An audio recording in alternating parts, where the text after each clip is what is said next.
Elhamdülillahi Rabbil alemin. Esselatu vesselamu ala Resulillahi Muhammedin ve ala alihi ve ashabihi ecma'in. Esselamu aleykum ve rahmetullahi ve berekatuh. Peygamberimiz Muhammed Mustafa sallallahu aleyhi ve sellem bizge mümin Müslümanlarga bir kengeş, bir müracaat yasadı. Yani özünün hadis şeriflerinde Resul-i Ekrem sallallahu aleyhi ve sellem şunday sözler aytı. Hasibu qabla an tahasibu. Yani hesap kılıngançı özünüzni tekşirip, özünüzni özünüz hesap kılığız deydi. Näse degenini anlata. Bu sözler Peygamberimiz sallallahu aleyhi ve sellem'nin turmuşыбызга da hem indi özübüzning ahrawi, yani ahiretibizge de kagıla. Bu dünyadagi işlerimizni işlegende, işimizni başkargan vaqtda, her bir işimizning ahirine kelip jetken vaqtda özübizni tekşirige kerak bolar. İşimizni jirine jetkirip işledikmi? İşimizni tamam ravuşta, kamil ravuşta kıldıkmı? Ya ise indi nindidir kimçilikleri var mı? İşimizni topşırgançıga hatlı, işimizni tekşirüşüler көргенчеге хәтле үзебезне тикшереп куйык. Үзебезнең эшебезне җиренә җиткердекме? Һәм шушы вакытта, әлбәттә, үзебезне тикшереп, үзебезнең кимчелекләребезне төзәткән вакытта эшебез уңышлы булыр, эшебез хәерле булыр. Һәм эшебезне караган вакытта, тикшергән вакытта безгә дә инде хәерле рәвештә муамәлә кылып, хәерле рәвештә шушы эшебезне бәяләрләр. Һәм шул ук вакытта киләчәк Turmuşыбызны да истә тотып, үзебезнең эшләребезне башкарыйк. Ягъни намазларыбызны үтәгән вакытта, гамәл гыйбадәтләребезне башкарган вакытта җиренә җиткереп үтибезме? Җиренә җиткереп башкарабызмы? Киләчәктә Аллаһ Субханаһу ва Тааля каршына килеп басканда, шушы эшләребез өчен җавабыбызны әзерләдекме? Намазларыбыз, закат, хаҗ, ураза булсын, һәммәсендә җиренә җиткереп үтибезме? Җиренә җиткереп башкарабызмы?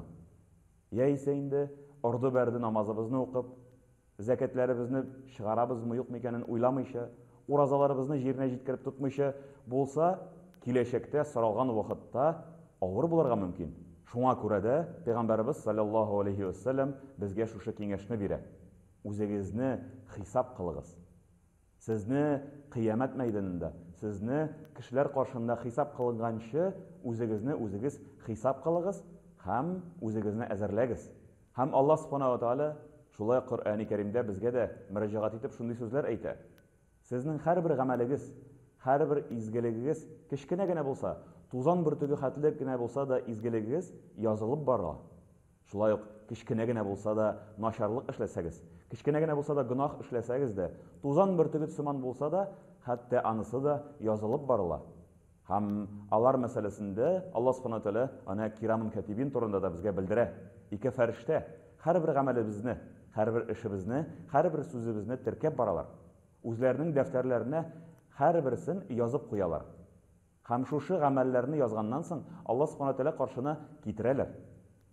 Һәм адәм баласы бу дөньядагы тормышын тәмамлагач, ахырына килеп җиткәч, Аллаһ Субханаһу ва Тааля каршына килеп баскан вакытта шушы гамәлләр өчен һичшиксез җавап бирәчәк. Әлбәттә, бу дөньяда һәрберебездә хаталанырга, һәрберебездә ниндидер кимчелек эшләргә мөмкинбез.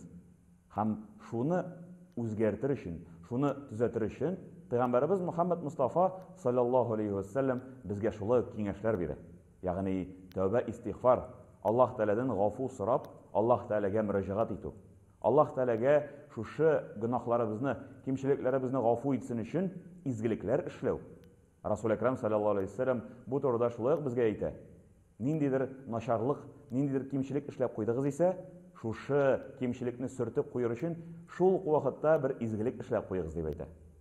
Икенче бер хадис шәрифендә, хәтта ярты хөрмә белән булса да үзегезне уттан саклагыз дип әйтә. Ягъни садака мәсьәләсен искә төшерә. Садака белән үзегезнең кимчелекләрегезне сүндереп куйыгыз. Үзегезнең кимчелекләрегезне сөртеп, чистартып куйыгыз дип әйтә. Чөнки мөмин мөселман һичшиксез үзенең киләчәге турында кайгыра. Аллаһ Субханаһу ва Тааля каршына килеп баскач, соралачагын белә. Ана иман төшенчәләренең берсе дә, ул да булса Аллаһ Тааляга иман китерүдән тыш, киләчәктә кыямәткә һәм инде һәрбер гамәлебез өчен соралачак икәнне истә тоту. Бу да булса иман төшенчәсенең бер өлеше. Шуңа күрә дә әлбәттә һәрбер эшебезне эшләгәндә, һәрбер гамәлебезне башкарганда һичшиксез без истә тотарга тиеш. bu işimiz için cevap birisi olacak. Bu işimiz için indi kişiler karşında cevap vermesek de, etiyenlerimiz karşında, indi galimlerimiz karşında, ustazlarımız karşında cevap vermesek de, hiç şeksiz Allah subhanahu ve teala karşına kilip basqaç, bu işimiz için cevap birisi olacak. Nindi revişte, mınsı indi bizden tura. Şuna göre de elbette Peygamberimiz sallallahu aleyhi ve sellem'in şu sözüne ihtibar etip, o'zimizning amallarimizni hisob qilib, Alloh taolo qarshina kelib bosarga azir bo'lirga tegish bo'lamiz. Alloh subhanahu va taolo har birimizga de xayr ihson nasib etsin. Robbana atina fid dunya hasanatan va fil oxirati hasanatan va qina azoban nar. Allohu akbar.